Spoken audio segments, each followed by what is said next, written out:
কারো পায়ের শব্দ পেতে যুবতী মেয়েটা শরীর থেকে ওঠে, লুঙ্গিতে কষে গিট্টু মারেন লতিফ ব্যাপারী।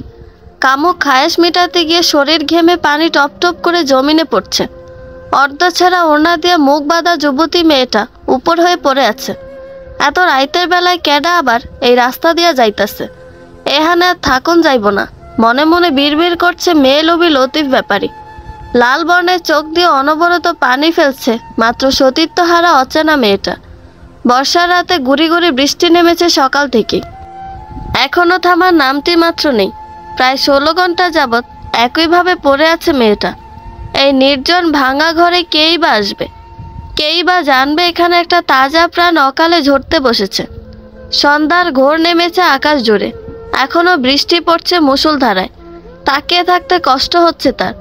পিপাসায় ছটফট করতে করতে শেষ ঘুমিয়ে যায় মেয়েটা। হরিপুর গ্রামে কারো চোখে ঘুম নেই, অজানা আশঙ্কায় ভীতু সবাই।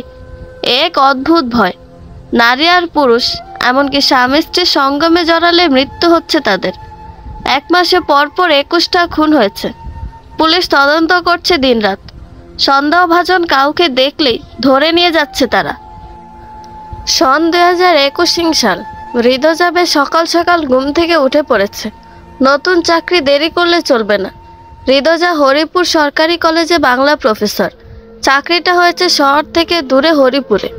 ভাগ্যিস মায়ের বান্ধবীর বাড়ি এই হরিপুরেই, তাই তেমন অসুবিধায় পড়তে হয়নি তাকে। আন্টি বের হলাম আমি। চশমার গ্লাস পরিষ্কার করে চোখে এঁটে নিয়ে বেরিয়ে পড়ে ঋদোজা। নতুন পরিবেশে নিজেকে মানিয়ে নেওয়া বেশ কিছুদিনের ব্যাপার। ঋদোজা খেয়াল করেছে সন্ধ্যা হলেই কেমন নিস্তব্ধ হয়ে পড়ে পুরো গ্রামটা। তাছাড়া মোবাইলের নেটওয়ার্কে বেশ সমস্যা। বাড়ি থেকে ল্যাপটপ এনেছিল, ভেবেছিল ওয়াইফাই লাগিয়ে নিবে। এখানে কারেন্টেরই যে হাল, আবার ওয়াইফাই। ভাবতেই বিরক্ত বোধ করছিল ঋদোজা। ক্লাসে মোবাইল নেওয়া নিষিদ্ধ। কেমন নিয়ম এটা? ক্লাসে ঢোকার আগে মোবাইল সিকিউরিটির কাছে জমা দিতে হয়। সেদিনও ব্যতিক্রম হয়নি। খানিক বাদে সিকিউরিটি দৌড়ে এসে ঋদোজাকে ডেকে দেয়। ম্যাডাম, হৃদয় নামের কেউ আপনারে মেলাবার কল দিতেছে। মোবাইল হাতে নিয়ে কলেজে একটা পরিত্যক্ত ঘরে ঢুকে সে। অন্য কেউ দেখলে সমস্যায় পড়তে পারে। এই, তোমাকে না বলেছি কলেজে থাকা অবস্থায় কল দিবা না? জানোই তো কলেজে মোবাইল নিয়ে আসা সম্পূর্ণ নিষেধ। আরে তোমার সাথে এক মুহূর্ত কথা না বলে থাকতে পারি না যে আমি। হইছে, আর আবেগ দেখাতে হবে না। বিয়ে করার নামে নাই, যত সব ঢঙের আলাপ। ছুটির পর কথা বলবো, এখন রাখি। ফোন কেটে দিয়ে একটা অস্বস্তির নিঃশ্বাস ফেলে ঋদোজা। হৃদয় আর ঋদোজা সেই কলেজ লাইফ থেকে দুজন দুজনকে ভালোবাসে। ভালোবাসার মানুষকে ছেড়ে কি থাকা যায়? মোবাইল সন্তর্পণে লুকিয়ে রাখে সে। এতক্ষণে খেয়াল করে সে একটা পরিত্যক্ত পুরনো লাইব্রেরিতে। চারিদিকে ধুলোবালি জমে গেছে। অবাকের বিষয়, এখনো কিছু কিছু বই রয়েছে ভাঙা আলমারিতে। ঋদোজার ছোট থেকে বইয়ের প্রতি এক আলাদা মোহ আছে। বেশ আগ্রহ নিয়ে বইগুলো হাতে তুলে নেয়। মলাটে ধুলোবালির আস্তরণ, হাতের ঝাড়ায় আবছা মুছে দেয়। প্রথমে ভয় ভাবলেও ভালো মতো চাক্ষুষ করতেই দেখে এটা তো একটা ডায়েরি। বাহ, আগের দিনে ডায়েরির মলাটা তো সুন্দর, মনে মনে ভাবছে ঋদোজা। ডায়েরিটা খুলে দেখবে মনস্থির করে। হাত দিয়ে পুনরায় বার কয়েক ঝাঁকুনি দিয়ে ধুলোর আস্তরণ সরিয়ে দেয়। মহুয়ার ডায়েরি, সূচনা পৃষ্ঠা এমন নামই লেখা আছে। বেশ অদ্ভুত তো। ঋদোজার আগ্রহ যেন দ্বিগুণ বাড়ছে। বাবা মায়ের মৃত্যুর পর অনেক কষ্টে এতিমখানায় লেখাপড়া শেষ করে একটা চাকরির জন্য ধারে ধারে ঘুরছি। পৃথিবীটাকে স্বার্থপর লাগছে আমার কাছে, কিন্তু সব চিন্তার অবসান ঘটে কিছুদিনের মধ্যেই। শেষমেশ একটা কলেজের সহকারী পিয়ন পদে চাকরিটা পেয়েই গেলাম। হরিপুর গ্রামের মানুষজন বেশ ভালোই, কলেজের ছাত্রছাত্রীরাও অনেক ভালো। কলেজের উত্তরের দিকের বাগানটা আমার নজর কেড়েছে। অবসর সময়ে সেখানে বসে কাটাই। এতটুকু পরে বুঝতে পারে এটা কোনো মহুয়া নামের মেয়ের পার্সোনাল ডায়েরি।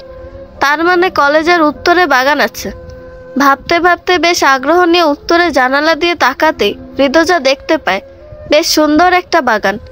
ছুটির পর যাওয়ার মনস্থির করে সেখানে। হঠাৎ ঋদোজা ঘরে কারো উপস্থিতি টের পায়। কেউ হয়তো আড়াল থেকে দেখছে তাকে। এদিক সেদিক চোখ বুলিয়ে কাউকে দেখতে পায় না ঋদোজা। পুনরায় ডায়েরিটি খুলে সে পড়তে থাকে।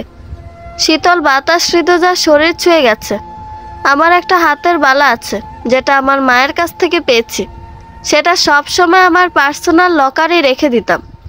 প্রথম পৃষ্ঠা শেষ না হতেই বিকট চিৎকারের শব্দ কলেজের বাইরে থেকে আসছে। ঋতুজা তাড়াতাড়ি ডায়েরিটা হাতে নিয়ে বাইরে আসে। একটা মেয়ে অজ্ঞান হয়ে পড়ে আছে। এই কলেজেরই স্টুডেন্ট সে। ও অজ্ঞান হলো কিভাবে? ঋতুজা আগ্রহ নিয়ে সিকিউরিটি বাতেন মিয়াকে জিজ্ঞেস করে, ম্যাডাম, বিজ্ঞান ক্লাসে অঘটন ঘটেছে, একটা ছাত্র খুন হয়েছে। সেই লাশ দেখে এই মেয়েটা অজ্ঞান হয়ে গেছে। ঋতুজা যেন আকাশ থেকে পড়ে। কলেজে খুন, তাও আবার সেই কলেজের স্টুডেন্টের। দৌড়ে বিজ্ঞান ক্লাসে ঢুকে ঋতুজা। বেশ ভিড় লেগেছে লাশটার চারদিকে। লাশটার হাতের দিকে তাকিয়ে থ মেরে যায় ঋতুজা। ডায়েরিতে উল্লেখ করা হুবু একই ধরনের বালা ছেলেটার হাতে মুষ্টিবদ্ধ করে রাখা আছে। এক অজানা আতঙ্কে কেঁপে ওঠে ঋতুজার সারা দেহ। হাতে থাকা ডায়েরিটার দিকে বড় বড় করে তাকিয়ে আছে ঋতুজা। মাথা চিনচিন করছে। দাঁড়িয়ে থাকা এক পর্যায়ে অসম্ভব হয়ে পড়েছে। বাসায় পৌঁছিয়ে ডায়েরিটা সামনে রেখে গালে হাত দিয়ে একদৃষ্টিতে তাকিয়ে আছে। এটা কি আমার পড়া উচিত?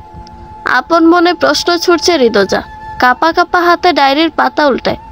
আবারও অনুভব করে তার ঘরে কেউ অবস্থান করছে। দ্রুত ডায়েরিটা বন্ধ করে ফেলে। আন্টি, আমার ঘরে কি তুমি আইছিলা? জোরে জোরে বলতে থাকে ঋতুজা। পাশের রুম থেকে ফারজানা আক্তার জবাবে না উত্তর দেয়। কই, আমি তো রান্নাঘরে, আর আমি আর তুই ছাড়া এই বাড়িতে কেউ থাকার কথা নয় ঋতুজা, তুই তো ভালো মতোই জানোস। ঋতুজার মায়ের বান্ধবী ফারজানা আক্তার বিধবা, খুব কম বয়সে স্বামী হারিয়েছেন। তারপর কেন জানে আর বিয়ে করেননি তিনি। ঋতুজা পুনরায় ডায়েরিটার দিকে তাকায়। হয়তো মনের ভুল, তাছাড়া আমি তো কাউকে দেখিনি। আমি হয়তো এ বিষয়ে বেশি ভাবছি, তাই এমন অদ্ভুত পরিস্থিতির সৃষ্টি হচ্ছে। বিড়বিড় করে বলতে বলতে ফোন হাতে নেয়। 20টা মিস কল হৃদয়ের নাম্বার থেকে। কল ব্যাক করতেই ওপাশ থেকে গর্জে ওঠে হৃদয়। এই তোমার বিবেক, কতবার কল দিয়েছি, ধরনি কেন ফোন? আমার কত চিন্তা হচ্ছিল জানো তুমি? হাজারটা প্রশ্ন ছুটতেই থাকে হৃদয়। একরাশ নীরবতা পালন করে স্বাভাবিক হয়ে ঋতুজা উত্তর দেয়, হৃদয় জানো, আমার সাথে কিছু অদ্ভুত ঘটনা ঘটছে। হৃদয় আগ্রহ নিয়ে জানতে চাইলে সব খুলে বলে ঋতুজা। ভুল স্বীকার করে হৃদয় অভয় দেয় ঋতুজাকে। রাতের খাবার শেষ করে বিছানায় শরীর হেলিয়ে দেয় ঋতুজা। সারাদিনের ক্লান্ত শরীর হেলিয়ে দিতেই চোখ বন্ধ হয়ে আসছে। আদৌ ঘুমের ঘরে কারো নাকি কান্নার আওয়াজে ঋতুজার ঘুম ভেঙে যায়। কে ওখানে? শব্দটা উঠান থেকে আসছে। ঋতুজার চিৎকারে থমকে গেছে কান্নার আওয়াজ। এতক্ষণ স্পষ্ট শুনছিল সে। বিছানা ছেড়ে উঠে লাইট জ্বালিয়ে দেয়। টেবিলে চোখ যেতেই দেখে ডায়েরিটা নিজে থেকে পাতা উল্টে আছে। জানালা বন্ধ, বৃষ্টির দিন, তাই ফ্যানও চলছে না। তবে ডায়েরিটার পাতা উল্টে গেল কি করে? নানান আশঙ্কায় হৃদস্পন্দন বেড়ে চলছে ক্রমশ। ধীর পায়ে এগিয়ে গিয়ে টেবিলে রাখা ডায়েরি হাতে তুলে নেয়। ডায়েরিটার দিকে এক পলক তাকিয়ে ভয়ে চুপসে যায় ঋতুজা। সাদা পৃষ্ঠায় রক্তের ছিটে। আতঙ্কে ডায়েরিটা হাত থেকে ফ্লোরে পড়ে যায়। কিছু লেখা আছে ডায়েরিতে। ঋতুজা পুনরায় ডায়েরিটা হাতে তুলে নেয়। বেশ স্পষ্ট লেখাগুলো। আমার জীবনে কোনো ছেলে আসবে বরাবরই এটা ভাবনার বাইরে ছিল। তবে হঠাৎ কারো দেখা পেলাম। হরিপুর গ্রামের আরিফ মাস্টার। লোকটা সাদাসিধে, একটু লাজুক, তবে বড্ড মায়াবী তার মুখের হাসি। সেদিনই পরিচয় হয়েছে তার সাথে। হরিপুর প্রাথমিক বিদ্যালয়ে শিক্ষক তিনি। প্রায় দিনই দেখা হয় রাস্তায়। মেঠো পথ দিয়ে সাইকেল চালিয়ে স্কুলে যান তিনি। সেদিন প্রচণ্ড বৃষ্টি নেমেছে। বাড়ি থেকে ছাতা আনতে ভুলে গেছিলাম। বারান্দায় বসে বসে বৃষ্টি থামার অপেক্ষা করছিলাম। মহুয়া বারান্দায় দাঁড়ায় আছেন কেন? বিকেল গড়িয়ে সন্ধ্যা গনিয়েছে, বাড়িতে ফিরবেন কখন?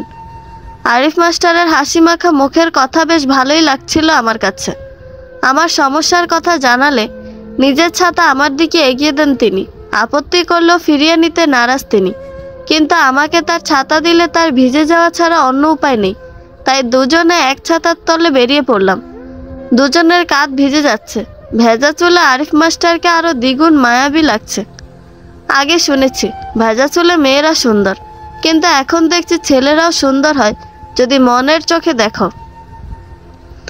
এভাবেই কাটছিল দুজনের খুনসুটি। দুজন দুজনকে পছন্দ করতাম, তবে এতটুকুতেই সীমাবদ্ধ ছিল। বলার সাহস হয়নি কারো। একদিন ভাবলাম ভালোবাসি কথাটা আমি বলে দিব। পহেলা বৈশাখ দিনটাই ঠিক করলাম। মায়ের হাতের বালা জোড়া হাতে বেশ ভালোই মানিয়েছে আমার হাতে। লাল পাড়ে সাদা শাড়ি, কপালে লাল রঙা টিপ। এমন সাজুগুজু জীবনে প্রথমবার করলাম সেদিন। তখনও ভাবিনি এটাই আমার শেষ সাজা হতে চলেছে। ঘর থেকে বের হবার পরপরই পশ্চিম আকাশে মেঘের গর্জন, গুড়ি গুড়ি বৃষ্টি শুরু হয়ে গেছে। সব কিছু উপেক্ষা করে মাস্টারের সাথে দেখা করতে এসেছি। এতটাই উত্তেজিত ছিলাম যে আমি আগে পৌঁছে গেছি সেখানে। গায়ের শেষ মাথা একগুচ্ছ কৃষ্ণচূড়া ফুল হাতে দাঁড়িয়ে আছি আমি। গোলাপ খুঁজেছিলাম কিন্তু পাইনি। আরিফ মাস্টার বলেছিলেন 10টার মধ্যে পৌঁছে যাবে। গড়িতে 9:50 বাজে, আর মাত্র 10 মিনিট। আনন্দ আর উত্তেজনায় হৃদস্পন্দন বেড়ে চলছে আমার। হঠাৎ পেছন থেকে কেউ এসে চোখ বেঁধে ফেলে। আরিফ মাস্টার ভেবে বাধা দিলাম না। আরিফ, ঠিক ধরেছি তো আমি? কি হলো, কথা বলছেন না কেন? আমার কথা সাড়া দিচ্ছে না সে। ভাবলাম হয়তো দুষ্টুমি করছে। চোখ বাঁধা অবস্থা হাত ধরে টানতে টানতে কোন দিকে নিয়ে যাচ্ছে। বেশ খানিকটা এসে একটু সন্দেহ মনে হচ্ছে আমার। টান মেরে চোখের বাঁধন খুলে ফেলি, কিন্তু ততক্ষণে অনেক দেরি হয়ে গেছে। আবার সামনে কালো চেহারার পুরুষ লোক দাঁড়িয়ে আছে, চোখে মুখে তার কামুক ছায়া। কিরে ঋতুজা, এত রাতে চিল্লাচিল্লি করছিল কেন? ফারজানা আক্তারের কথা বাকিটুকু না পড়ে তড়িঘড়ি ডায়েরি বন্ধ করে রেখে দেয় ঋতুজা। না আন্টি, কিছু না। ফারজানা আক্তার ঋতুজার পাশে বসে পড়েন। কোনো ভয়ঙ্কর স্বপ্ন দেখেছিস নিশ্চয়? ঋতুজা মাথা ঝাঁকায়। তোর আঙ্কেল মারা যাবার পর আমিও মাঝরাতে এমন চিৎকার করে উঠতাম আগে। দীর্ঘশ্বাস ফেলেন ফারজানা আক্তার। ঋতুজার হঠাৎ মনে পড়ে আঙ্কেল তো আগে প্রাইমারি স্কুলের শিক্ষক ছিলেন এই গ্রামে। নিশ্চয়ই মহুয়ার আরিফ মাস্টারকে চিনবেন তিনি। আচ্ছা আন্টি, আরিফ মাস্টার কে, চিনো? ফারজানা আক্তার অবাক চাহনিতে ঋতুজার দিকে তাকায়, যেন কোনো ভূত দেখে ফেলেছেন তিনি। এই নাম তুই কেমনে জানলি? তোর আম্মাও তো জানে না এই নাম, আমার স্বামীর মানে তোর আঙ্কেলের। ঋতুজা হতভম্ব হয়ে যায়। কিন্তু আমি তো জানি আঙ্কেলের নাম শফিকুল ইসলাম। কিন্তু এই গ্রামে হ্যারে সবাই আরিফ মাস্টার নামেই চিনে। হ্যাঁ, ডাক নাম যে আরিফ। ঋতুজা থ মেরে গেছে। তবে কি মহুয়ার সেই প্রেমিক ফারজানা আন্টির স্বামী, আই মিন আরিফ মাস্টার? ডায়েরিটার বাকি অংশ পড়তেই হবে। মহুয়ার সাথে পরবর্তীতে কি হয়েছিল জানার তীব্র আকাঙ্ক্ষা কাজ করে ঋতুজার মনে। পরদিন সকালে লোকজনের চেঁচামেচির শব্দে ঘুম ভেঙে যায় ঋতুজার। ধরফরিয়ে উঠে পড়ে ঋতুজা। মহিলাটা অনেক ভালো আসিল, কেন এইভাবে মাইরা রাইখা গেল? লোকজনের মুখে এমন কথা কানে ভেসে আসছে ঋতুজার। দৌড়ে ফারজানা আক্তারের রুমে আসতেই হাহাকার করে উঠে ঋতুজার অন্তর। ফারজানা আক্তারের নিথর দেহ পড়ে আছে। ঋতুজা নিশ্চুপ হয়ে গেছে, মুখ থেকে কোনো কথা বের হচ্ছে না। গত রাতে ফারজানা আন্টির সাথে বলা কথাগুলো এখনো কানে বাজছে। গলার শিরা ছিঁড়ে গিয়ে রক্ত মেঝেতে বন্যার সৃষ্টি করেছে। এক পলক দেখেই চোখ ঘুরিয়ে ফেলে ঋতুজা। এই বাড়িতে ঋতুজা আর ফারজানা আক্তার ছাড়া অন্য কেউ নেই, তাই সন্দেহের তীর ঋতুজার দিকে ছুটছে সবাই। ঋতুজা খেয়াল করে ফারজানা আন্টির হাতের মুঠোয় ভাঙা বালার টুকরো। আরে এই তো সেই বালা যেটা কলেজের ছেলেটার মৃত্যুর পর হাতে ছিল। আর এটা তো ডায়েরিতে উল্লেখ থাকা সেই বালা। কি হচ্ছে এসব? ঋতুজা অস্থির হয়ে পড়েছে। মাথায় আকাশ সমান শোক, তার উপরে এত চিন্তা।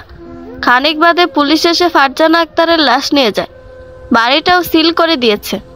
ঋতুজাকে সন্দেহের তালিকায় রেখেছে, তাই যতদিন সঠিক তদন্ত না হয় তাকে এই গ্রামে অবস্থান করতে বলে যায় পুলিশ। খুন হওয়া বাড়িতে একা একা থাকা ভয়ের ব্যাপার, তার উপরে একা একটা মেয়ে। আকাশ পানে তাকিয়ে দীর্ঘশ্বাস ফেলে ঋতুজা। মায়ের কাছে খবর যেতে বাড়িতে ফিরতে বলে ঋতুজাকে, কিন্তু ঋতুজা এই রহস্যের কিনারা বের না করে ফিরতে নারাজ। সন্ধ্যা ঘনিয়ে এসেছে, চারিদিকে কুয়াশা আচ্ছন্ন। ঋতুজা পুরনো ডায়েরিটা হাতে নিয়ে বসে আছে। ডায়েরিটার বাকি অংশ নেই। হতাশ হয়ে বিছানায় শুয়ে পড়ে ঋতুজা।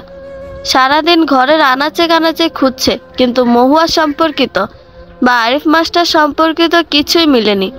আশা ছেড়েই দিয়েছিল। হঠাৎ মনে পড়ল ডায়েরিতে পড়ছে মহুয়ার বালা কলেজ লকারে বন্ধ করে রাখতো শেষ সব সময়। যে করেই হোক লকারটা খুঁজে বের করতে হবে। ফিসফিসিয়ে আপন মনে বলতে বলতে বাড়ি থেকে কলেজের উদ্দেশ্যে রওনা দেয় ঋতুজা। রাত হয়ে এসেছে। গুড়ি গুড়ি বৃষ্টিতে মোবাইলের আলোয় একা একা পথ চলছে ঋতুজা। হৃদয়কে ডেকে নিব কি? একা একা যাওয়া কি ঠিক হচ্ছে আমার? বিড়বিড় করে বলছে ঋতুজা। ফোনে নেটওয়ার্ক সমস্যা দেখাচ্ছে। তবুও হৃদয়কে কল দিয়েছে। কয়েকবার রিং বাজতে ওপাশ থেকে কল রিসিভ করে হৃদয়। হ্যালো হৃদয়জা, তোমার ফোন এত বন্ধ থাকে কেন? আমি সকাল থেকে ট্রাই করছি, কল লাগছেই না, ব্যাপার কি? কিছুক্ষণ নীরব থেকে হৃদয়জা বলল, হৃদয় ফারজানা আন্টির খুন হয়ে গেছে গত রাতে। আমি এটাও জানি এটা কোনো মানুষের কাজ নয়। হৃদয় অবাক হয়ে যায়। কি বলছো মানুষের কাজ না মানে? তুমি কি বলতে চাচ্ছ কোনো ভূত তাকে মেরে রেখে গেছে? একগাল হেসে ওঠে হৃদয়। দেখো, আমি মজা করার মুডে নেই এখন। আমিও আগের অস্তিত্ব বিলিভ করতাম না, কিন্তু এখন না করে কোনো উপায় দেখছি না Hriday. I need your help. Hriday কিছুটা রহস্যময়ের আসবে রাজি হয়ে যায় হরিপুরে আসতে। আমি তোমাকে সাহায্য করব না, এটা হয়। আমি কালই হরিপুরে আসছি। কল কেটে যায়। নেটওয়ার্ক পুরোপুরিভাবে চলে গেছে। হৃদয় ওপাশ থেকে কয়েকবার হ্যালো হ্যালো করে ফোন রেখে দেয়। বয়ফ্রেন্ডের সাথে কথা কখন যে কলেজের সদর দরজার সামনে চলে এসেছে খেয়াল নেই হৃদয়জার। গেট ঠেলে ভিতরে উকি দেয়। গুটগুটে অন্ধকার কলেজ ঘিরে ঝিঝি পোকার ডাক কানে বাজছে। বেশ বিরক্তও লাগছে হৃদয়জার। এর আগে এত সাহস হয়নি তার। দুদিন আগেও এই কলেজে অপমৃত্যু হয়েছে, তবুও কোনো প্রকার ভয়ের প্রভাব পড়ছে না হৃদয়জার মনে। ধীর পায়ে এগিয়ে যাচ্ছে কলেজ ছাত্রী কমন রুমের দিকে। সেখানে একাধিক লকার রয়েছে। হতে পারে সেখানেই মহুয়ার পুরনো লকার পেয়েই যাবে সে। মনে তীব্র আকাঙ্ক্ষা নিয়ে এগিয়ে চলেছে হৃদয়জা। বেশ খানিকটা পথ পাড়ি দেওয়ায় গুড়ি বৃষ্টিতে আধবেজা হয়ে গেছে হৃদয়জা।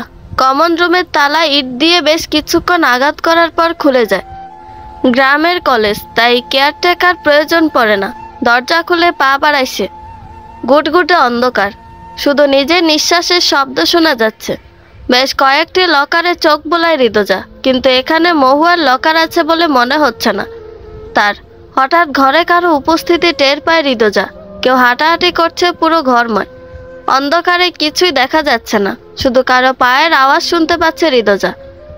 কে ওখানে? কোনো উত্তর নেই। শরীরে ভয়ের কাঁপুনি দিয়ে উঠেছে। এতক্ষণে খেয়াল এসেছে এখানে এসে ভুল করেছে হৃদয়জা, তবু হাল ছাড়ছে না সে। কিছু জোরে পড়ার শব্দে ঘুরে তাকায় হৃদয়জা। উপর থেকে একটা ভাঙা টিনের ট্যাঙ্ক মাটিতে পড়ে গেছে, দেখতে বড় সড়ই। ধীর পায়ে সেদিক পানে এগোতে থাকে হৃদয়জা। ট্যাঙ্কের উপরে টস পড়তেই দেখে বড় বড় করে লেখা আছে বিএফসি মহুয়া পারভিন। তবে কি এটাই মহুয়ার লকার? কিন্তু এটাতে কোনো তালা বা তেমন লক দেখছি না তো। বলতে বলতে হাত বাড়িয়ে ট্যাঙ্কটি খুলে ফেলে হৃদয়জা। উপরের কপাট সরাতেই হৃদয়জা চিৎকার দিয়ে ওঠে। নিষ্প্রেমিক হৃদয়ের কাটা মাথা বাক্স বন্দি অবস্থায়। খানিক আগেও হৃদয়ের সাথে কথা বলেছে সে। এটা কিভাবে সম্ভব? পেছন থেকে অট্টহাসিতে মেতে উঠেছে কেউ। হৃদয়জার মাথা চক্কর দিয়ে উঠেছে। দাঁড়িয়ে থাকতে কষ্ট হচ্ছে। কে তুমি? আমার হৃদয়ের সাথে এমন কেন করলে? হৃদয়জা আত্মভরা কণ্ঠে বলে যাচ্ছে বারবার, কিন্তু কোনো সাড়া নেই তার কথায়। তবুও শেষ চেষ্টা করছে রহস্য বের করতে। রহস্য বের করতে না পারলে না জানি আর কত নিরীহ মানুষের প্রাণ যাবে। বক্সটি ভালো মতো দেখার জন্য এক হাতে চোখ বন্ধ করে অন্য হাত বক্সে ঢুকালো। কাটা মাথার রক্তে ভিজে গেছে হৃদয়জার হাত। চোখ তুলে তাকাতে কষ্ট হচ্ছে তার। পুরো রুম জুড়ে কারো পায়চারির শব্দ। হাতে কিছু একটা পড়েছে। স্পর্শে বুঝে ওঠে এটা কোনো হাতের বালা। তবে একটা কেন, আরেকটি কোথায়? মনে মনে ভাবছে হৃদয়জা। হঠাৎ হৃদয়জা ঘাড়ে কারো হাত রাখার অনুভূতি পায়। ঠান্ডা হাত। তবে কি সে অশরীরী? ভয়ের শিহরণ জেগে উঠেছে হৃদয়জার সারা শরীরে। ঝাঁকুনি দিয়ে উঠেছে দেহ। পেছন ঘুরে দেখার সাহস হারিয়ে ফেলেছে হৃদয়জা। ভয় কাটিয়ে কাপা পদক্ষেপে দ্রুত সরে দাঁড়ায়। পেছন ঘুরে দেখে তার সামনে হৃদয় দাঁড়িয়ে আছে। হৃদয়, তুমি? বলেই কান্না করে দিয়েছে হৃদয়জা। বকে টেনে শক্ত করে জড়িয়ে ধরেছে হৃদয়কে। হৃদয়জা, তুমি এত রাতে এখানে কেন এসেছ?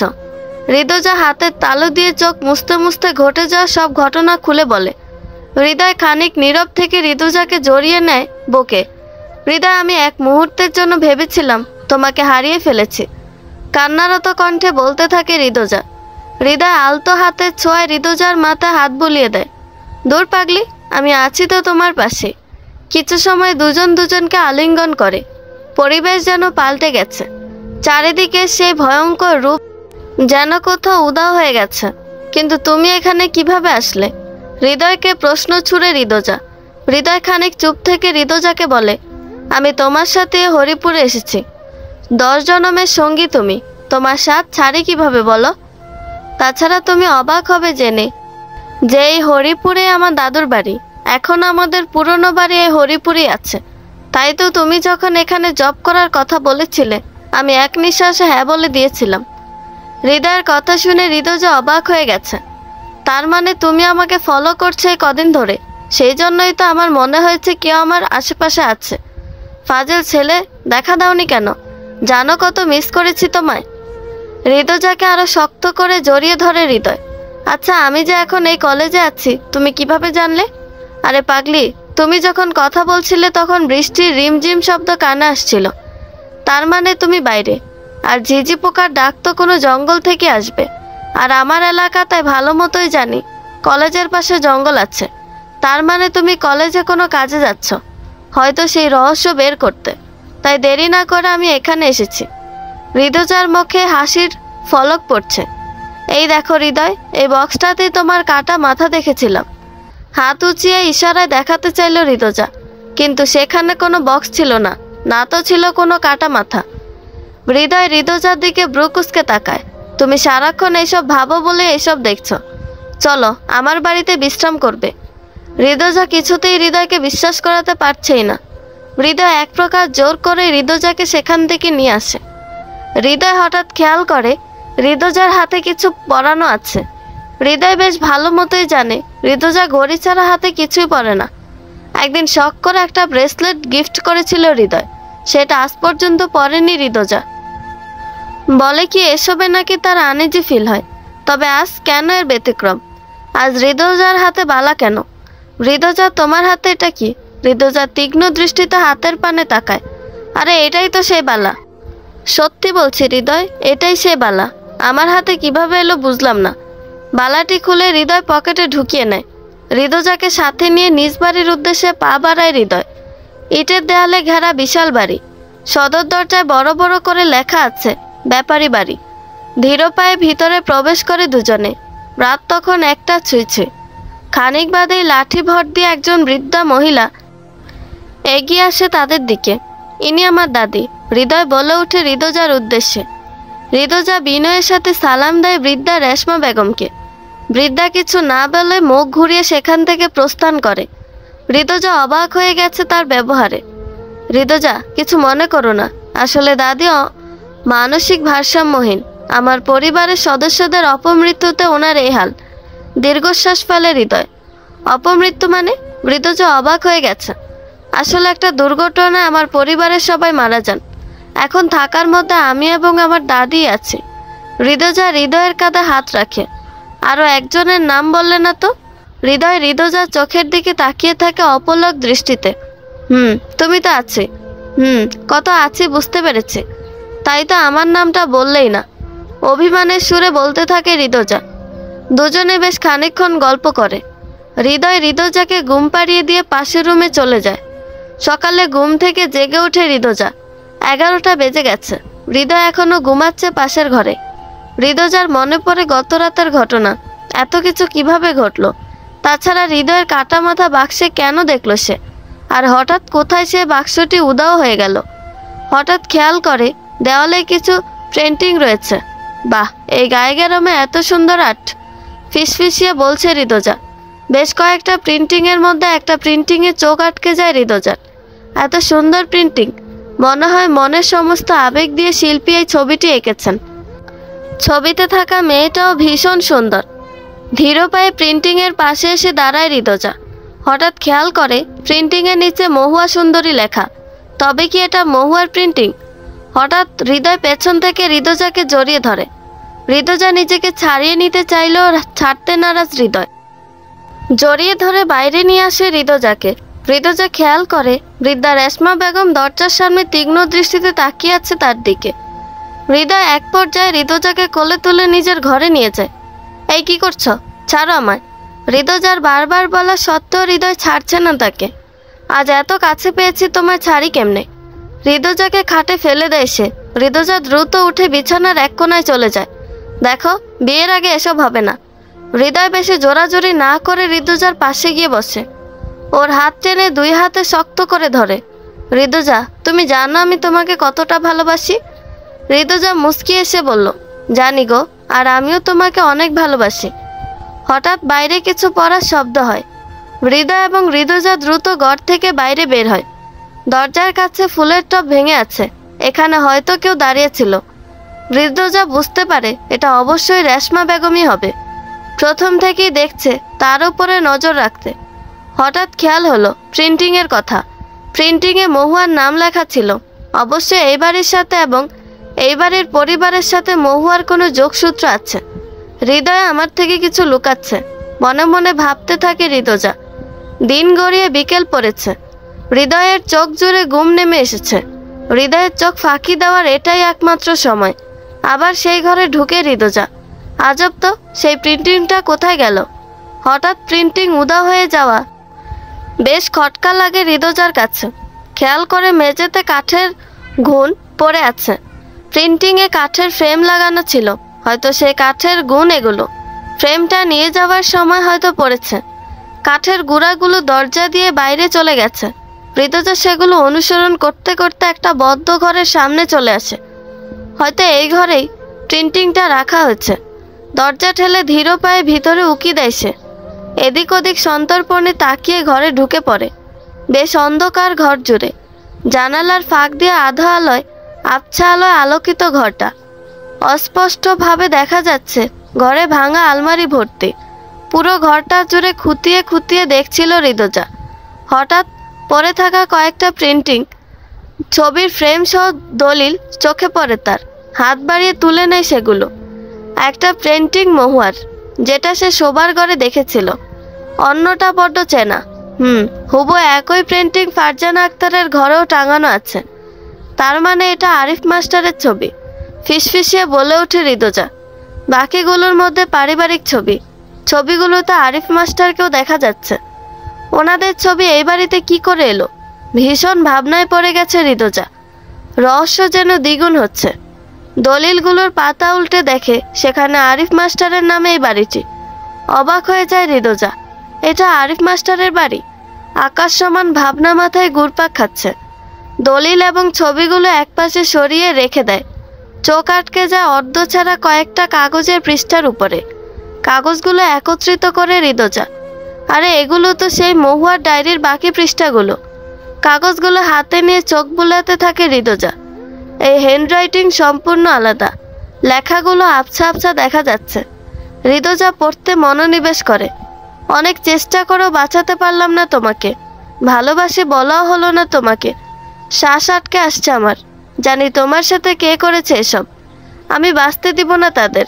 তোমার শরীর থেকে ঝরা প্রতিটি রক্তের ফোঁটার হিসেব দিতে হবে লতিফ ব্যাপারীর পরিবারের।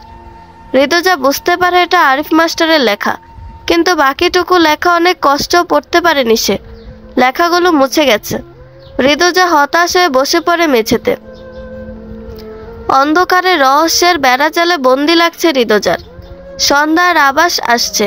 জানালা দিয়ে হু হু বাতাস ঢুকছে। শীত লাগছে ঋতুজার। হঠাৎ কেউ ঋতুজার কাঁধে হাত রাখে, ঠান্ডা হাত। চমকে উঠেছে সে। কে? ঘুরে তাকায় ঋতুজা। আমি মহুয়া।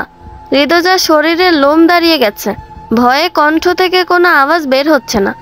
ভয় পেও না, আমার তোমার সাহায্যের বড়ই প্রয়োজন। আরিফের খুনিরা এখনো প্রকাশ্যে ঘুরে বেড়াচ্ছে। তাদের শাস্তি দিতে হবে, না হলে যে আমি শান্তি পাবো না। আত্মভরা কণ্ঠ হৃদয় ছুঁয়ে গেছে। কে মেরেছে তাকে?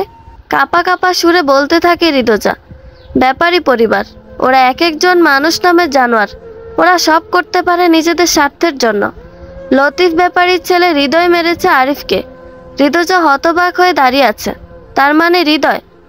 সে আরিফের স্ত্রী ফারজানাকেও মেরেছে, সাথে তোমার কলেজের ছাত্রকেও। কারণ তারা সত্যিটা জেনে ফেলেছিল। আমি শুধু অশরীরী আত্মা। আমি তাদের দেখা দিয়েছি। তোমার মতো ওদেরকেও সত্য পর্যন্ত নিয়ে এসেছি। কিন্তু তারা কাউকে কিছু বলুক, তার পূর্বেই হৃদয়ের হাতে শিকার হয়েছে। হৃদয় খুন করে এমনভাবে সাজায় সব কিছু, যেন সবাই মনে করে মহুয়া ফিরে এসেছে আবার। সবাই যেন ভাবে মহুয়াই তাদের মেরেছে। ঋতুজা চুপ হয়ে আছে। ভয় কেটে গেছে। অনেক প্রশ্ন জিজ্ঞেস করার আছে মহুয়ার কাছে। আচ্ছা, এই বাড়িটি কি আরিফ মাস্টারের? এটা আরিফ মাস্টারের বাড়ি। আমার ধর্ষণকারী লতিফ ব্যাপারীর ছেলে হৃদয়। আরিফ যখন লতিফ ব্যাপারীকে হত্যা করে পালায়, তখন ওর বংশের লোকজন আরিফ মাস্টারের এই বাড়ি দখল করে নেয়। আরিফ চলে যায় শহরে। সেখানে ফারজানার সাথে বিয়ে করে সে। তাদের একটা মেয়ে হয়েছিল, নাম শ্রাবণী। বাবার হত্যার প্রতিশোধ নিতে তখনও ঘুরে বেরিয়েছে হৃদয় ব্যাপারী। হঠাৎ তাদের খবর পায় সে। আরিফ মাস্টারের শ্রাবণী নামের মেয়ে আছে, সেটাও জানতে পারে হৃদয়। মাত্র 13 বছরে হৃদয়ের হাতে রেপ হয়ে মৃত্যু হয় শ্রাবণীর। হৃদয় যে স্তব্ধ হয়ে গেছে। যাকে এতদিন ভালোবেসেছে সেই হৃদয় এত নীচ, নিজের প্রতি কন্ট্রোল হারিয়ে ফেলেছে হৃদয়। এমন জানোয়ারদের বেঁচে থাকার অধিকার নেই। লতিফ ব্যাপারীর শাস্তি দিয়েছে আরিফ মাস্টার, এটা লতিফ ব্যাপারীর প্রাপ্য ছিল। কিন্তু হৃদয় এটা কিভাবে করতে পারলো? একটা 13 বছরের বাচ্চা মেয়েকে, ছি ছি, ভাবতেও ঘৃণা হচ্ছে। আপন মনে বলছে হৃদয়। রাত ঘনিয়ে এসেছে। দরজার বাইরে থেকে কারো পায়ের আওয়াজ আসছে। কেউ ঘরটার দিকে আসছে। মহুয়া কেউ দেখা যাচ্ছে না আর। এতক্ষণ কার সাথে কথা বললাম আমি? কোনো মৃত ব্যক্তির সাথে কিভাবে কথা বলা সম্ভব? কি হচ্ছে এসব আমার সাথে? বিড়বিড় করছে হৃদয়। দরজার পাশে এসে পায়ের আওয়াজ থেমে গেছে। হৃদয় দ্রুত লুকিয়ে পড়ে। দরজা ঠেলে ভিতরে প্রবেশ করে হৃদয়। অগ্নিশিখার মতো তীক্ষ্ণ দৃষ্টি, ধারালো ছুরি হাতে, পৈশাচিক হাসি ঠোঁটের কোণে। হৃদয়ের শ্বাস ভারী হয়ে আসছে। ঘন ঘন নিঃশ্বাস নিশ্চিত বিপদে জানান দিচ্ছে। হৃদয়ের চোখ জোড়া ঘাড় ঘুরিয়ে এদিক ওদিক খোঁজ চালাচ্ছে হৃদয়। বেশ কিছু সময় পার হয়ে গেছে।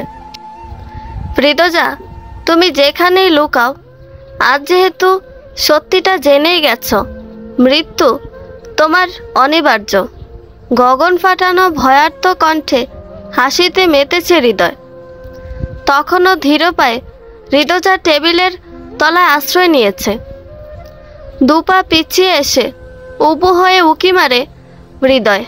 হাত দিয়ে মুখ চেপে ধরেও কান্না আটকে রাখতে পারেনি হৃদয়। হৃদয় দেখে নেয় তাকে। দ্রুত সেখান থেকে উঠে বাইরের দিকে দৌড় লাগায় হৃদয়। রেশমা বেগম ধারালো দা হাতে দাঁড়িয়েছিল সদর দরজার পাশে। সেখানেও বিপদ টের পেয়ে থমকে দাঁড়ায় হৃদয়। সিঁড়ি দিয়ে ছাদে উঠে পড়ে। হৃদয় বাঁকা হাসি দিতে দিতে তার পিছু নিয়ে ছাদে পৌঁছে যায়। হৃদয়, তুমি এটা করতে পারো না। তুমি তুমি তো আমাকে ভালোবাসো, তবে কেন এটা করছো? কি আনন্দ পাচ্ছ নিরীহ মানুষদের হত্যা করে? হৃদয় দা উঁচিয়ে ধীর পায়ে এগুতে থাকে হৃদয়ের দিকে।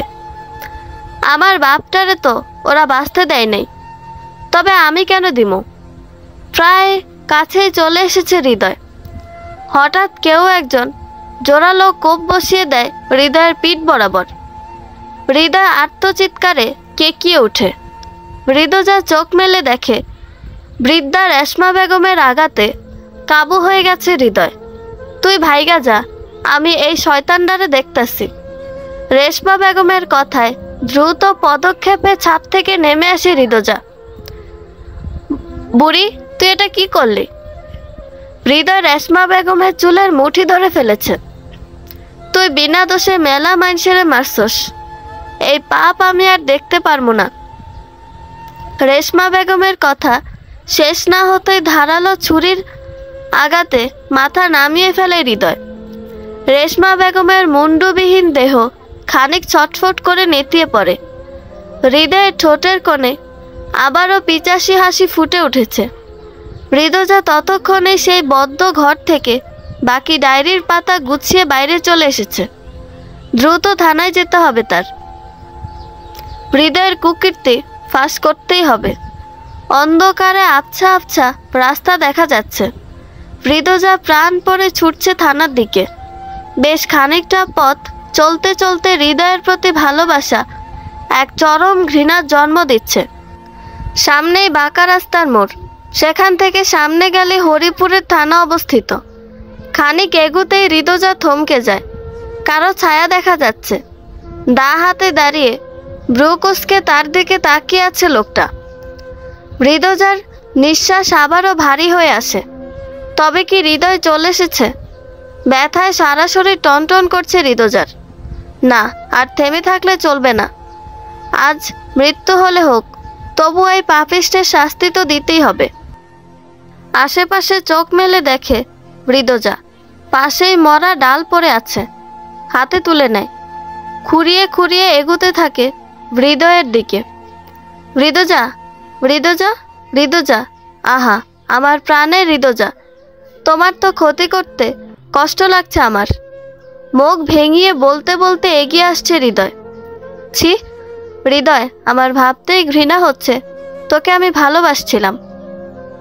তোর মতো পাপীদের জন্য এই পৃথিবী না। হাত উঁচিয়ে শরীরের সমস্ত শক্তি দিয়ে হৃদয়ের দিকে আঘাত হানে ঋতুজা। হৃদয় সন্তর্পণে সরে দাঁড়ায়। উহু, হৃদয়কে মারা এত সোজা না, কিন্তু তুই তো এখন শেষ। ঋতুজা চুল পেঁচিয়ে ধরে হৃদয়, দা উঁচিয়ে গলা বরাবর ছুরি চালিয়ে দেয়। ঋতুজা চোখ বন্ধ করে ফেলে। হৃদয় খেয়াল করে যত শক্তি দিয়ে ছুরি চালাক না কেন, এক বিন্দুমাত্র কাটছে না ঋতুজার।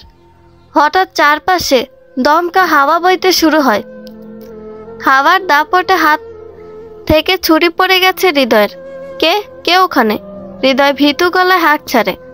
বাতাসের সাথে হালকা বিজলির ঝটকায় কোনো একজন মেয়ের প্রতিবিম্ব দেখা যাচ্ছে। তবে এই কি মহুয়া? ঋতুজা এক পাশে সরে দাঁড়ায়। সে বুঝে গেছে হৃদয়ের ওপর প্রতিশোধ নিতে এসেছে মহুয়া। ঋতুজা থানার দিকে এক পলক তাকিয়ে হাতে থাকা কাগজ মাটিতে ফেলে দেয়। ধীর পায়ে বাড়ি ফেরার জন্য পদক্ষেপ নেয়। বিকট চিৎকার ভেসে আসছে পেছন থেকে। ভালোবাসার মানুষটিকে একবার দেখার জন্য পেছন ঘুরে তাকায় ঋতুজা। মুখ থুবড়ে পড়ে আছে হৃদয়, নাক দিয়ে অনবরত রক্ত পড়ছে। পাশেই পড়ে আছে মহুয়ার ডায়েরি। বন্ধুরা, গল্পটি ভালো লেগে থাকলে একটা লাইক করে দিবেন এবং গল্প সম্পর্কে কোনো মতামত জানানোর থাকলে কমেন্ট করতে পারেন। নতুন নতুন আরও গল্প শোনার জন্য চ্যানেলটি সাবস্ক্রাইব করে পাশেই থাকবেন। ধন্যবাদ সবাইকে, ভালো থাকবেন।